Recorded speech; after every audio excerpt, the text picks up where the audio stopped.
Hey everybody, thanks for joining in. Quick, this is about the process of how we think and then how that affects our actions. Okay, so the first thing that we do is we first believe the lie.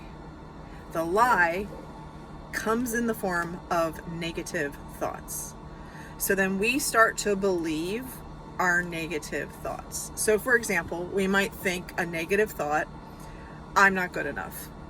So that's the thought, it's looping in our mind, we're marinating in I'm not good enough, okay? That's the lie, that's a negative thought. The next thing that we do is then we speak the lie. We speak the negativity and we start to say, nobody is ever gonna love me or be there for me because, referring back to the thought, I'm not good enough. So the second step is taking the first thought, making it into words, and not just words to ourselves, but then talking to other people, saying, I'm not good enough because nobody shows up for me, nobody's there for me, and it's in that, victim mentality, okay? So then the third part is, the last part of this, is that we become the lie. We become the negative thoughts that we marinated in our head. We become the negative things that we say with our mouth to ourselves and to others. And then we act as if in our behavior, we act that we're not good enough. We act and behave as if nobody loves us. We isolate, we separate ourselves from other people, from community, from the opportunities that are already there for us, but we're withdrawing and we are abandoning ourselves in the process.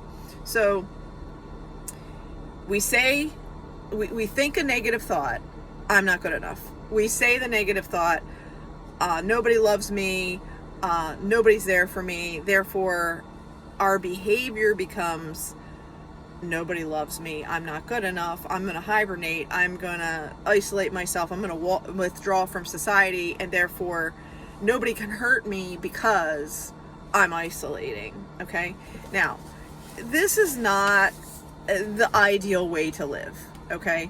This is a thought process that is, it's damaged. It's a broken thought process. All of these negative thoughts are a belief that something negative has control over us, okay? When we put this whole thing into a proper perspective, this is where we're going to look at those negative things that we just saw and we're going to flip it into the positive. So we're going to say, I believe the truth, which is Jesus died on the cross, he was buried, he was resurrected, and I claim Jesus's victory over my life. Therefore, I'm a daughter of God.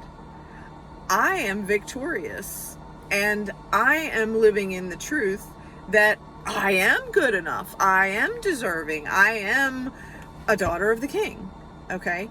So with that thought in our mind looping around, I am the daughter of the King, I am good enough, okay?